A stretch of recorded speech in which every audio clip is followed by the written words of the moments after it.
장교로서 삼사관학교에 근무를 했습니다. 그때 총각이기 때문에 토요일만 되면 부지런히 서울로 올라갔습니다.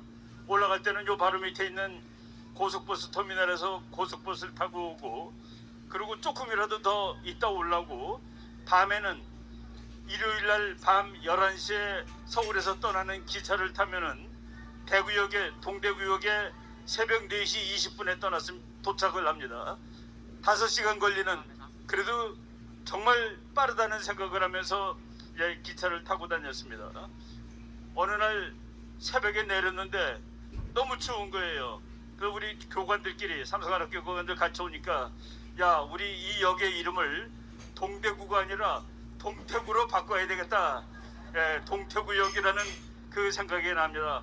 지금 이 지역을 보면은 여러분들이 이렇게 와서 오늘 국민혁명당 창당 그 기념하는데 이렇게 참여하고 계시는데, 여러분 여기 바로 밑에 가면 달성군이라고 있습니다. 그리고 여기 올라가면은 칠곡군이라고 있습니다. 그리고 저 남쪽에 진주가 있습니다. 진주에서부터 달성, 칠곡, 거기까지가 인민군이 왔던 데입니다. 그리고 칠곡으로부터 동쪽으로 해갖고 저쪽 영덕까지, 거기가 또 인민군이 왔던 데입니다. 거기까지 오는데 북한이 6월 25일 날 전쟁을 시작해가지고 8월 1일 날 여기까지 왔다는 그 얘기입니다. 요 떨어지면은 대한민국이 끝나는데, 바로 이 지점에서 8월 달이죠. 그때가 다부동 전투라는 정말 우리나라 역사상 가장 치열한 처절한 전투가 있었고, 그 전투에서 승리함으로써 요 교두보가 남았던 겁니다. 여기서 다시 대한민국이 살아나는, 막아냈고 살아나는 그런 전투가 시작된 곳이 바로 이곳이고, 이 70년 지난 오늘 우리가 직접 전쟁은 안 했지만은 사상적으로 대한민국이 아주 이상한 나라가 돼버린 겁니다. 그래가지고 정말 70년 전에 우리 여기 낙동강전선만 남았을 때처럼 이렇게 몰려있는 이 상황에서 여러분 대구 시민들이 이것을 막아내고 다시 반격을 할 수 있는 그런 기회를 오늘 삼기를 바라겠습니다.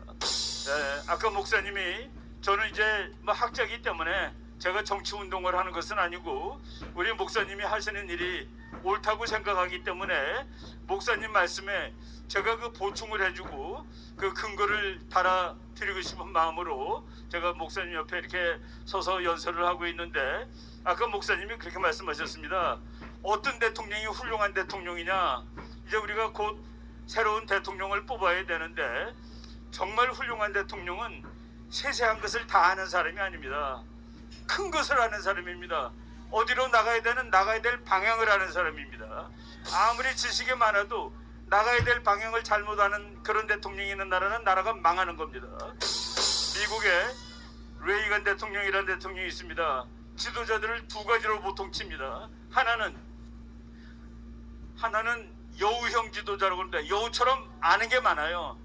뭐 잡다한 걸 다 합니다. 이 사람은 감옥 보내야 돼, 이런 것도 다 지가 다 해요. 그런데 여우형 지도자 말고 두더지형 지도자라는 사람들이 있습니다. 두더지는 자세한 걸 잘 모릅니다. 그렇지만 두더지는 어디로 가야 된다를 아는 겁니다. 그 대표적인 사람이 미국의 레이건 대통령인데, 레이건 대통령은 세세한 거 잘 모릅니다. 그렇지만 우리나라가 이 방향으로 가야 돼, 이것이 나라가 나갈 길이야 라고 자기 머리 좋은 부하들한테 가르쳐주는 겁니다. 그러고서 그 부하들은 나가는 방향을 대통령이 알려줬으니까 어떻게 하면 그 방향을 잘 갈 수 있을까를 회의를 하는데, 일부러 졸았다는 거예요. 자기를 의식하지 말고 너네들끼리 난상 토론을 한번 해보라 하는 그런 겁니다. 대통령의 두 번째는 뭔지 아십니까 여러분? 대통령의 두 번째 자격은 전쟁을 하는 총사령관입니다. 지금 우리나라 대통령 뭐라고 그러고 있습니까? 아무리 나쁜 평화라도 전쟁보다는 낫다. 그 아무리 나쁜 평화는 쉽게 말하면은 대구 직할시가 대구 직할시죠. 대구 광역시, 이 대구시가 그 위가 대한민국 아닙니까? 대구시의 위가 조선민주주의 인민공화국으로 바뀌는 거, 전쟁 안 하고 바뀌는 거, 그게 가장 나쁜 평화입니다. 그런데 아무리 나쁜 평화라도 전쟁보다 낫습니까? 말이 안 되는 소리를 하고 있는 겁니다. 대통령은 전쟁하는 사람입니다. 100만 대군을 이끌고서 전쟁을 해서 나라를 지킬 수 있는 사람, 그것이 대통령인데 우리는 지금 전혀 그렇지 못하는 사실을 여러분들이 애통하게 느끼고 있을 겁니다. 제가 미국의 부시 대통령이 공군사관학교 졸업식 가서 한 말이 너무나도 말이 마음에 들어가지고 제가 그 청와대 근무하던 후배한테 편지를 보내가지고 한번 이렇게 해봐라. 옛날 대통령입니다. 뭐 그렇게 하진 않았는데 공군사관학교 졸업식에 부시 대통령이 갔습니다. 그전보다 고생해가지고 소위가 되는 사람들입니다. 그 소위한테 뭐라고 그랬는지 아십니까? 여러분이 오늘 소위가 된 것은, 여러분이 오늘 미국군의 장교가 된 것은 여러분의 자랑입니다. 두 번째로 오늘 여러분들이 장교가 된 것은 여러분의 부모님의 자랑입니다. 그리고 세 번째로 여러분들을 가리키신 교관님들의 자랑입니다. 그리고 마지막으로 너희들의 총사령관인 나의 자랑이야 라고 얘기를 했습니다. 바로 우리는 그런 대통령을 이제 내년에 새로 뽑아야 될 겁니다. 네, 여러분들 지금 다부동 전투에 참 그 처절한 전투를 통해서 이 나라가 살아났습니다. 이 나라가 살아난 바로 그 지역에, 예, 제가 또 이 태국 올 때마다 말씀드리고 싶은 거가 우리 어머니가 일사후퇴 때 평양에서 출발했습니다. 걸어서 출발해가지고 대구까지 걸어왔습니다.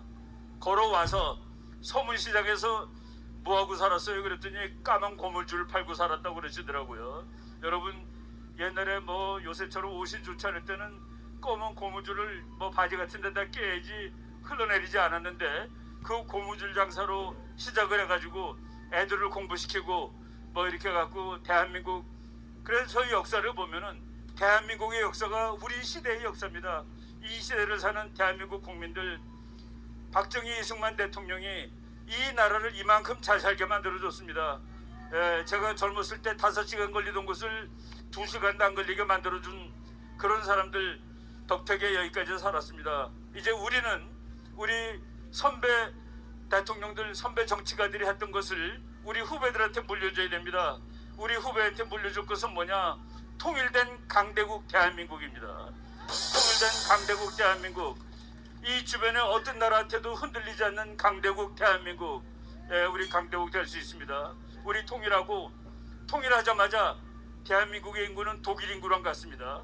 통일한 그날 대한민국의 군사력은 프랑스랑 같습니다. 통일하고 몇 년 지나면은 경제력이 영국과 같습니다. 영국의 경제력, 프랑스의 군사력, 독일의 인구를 가진 나라, 그리고 미국을 친구로 하는 나라, 그 나라가 바로 세계 2등짜리 나라가 되는 겁니다.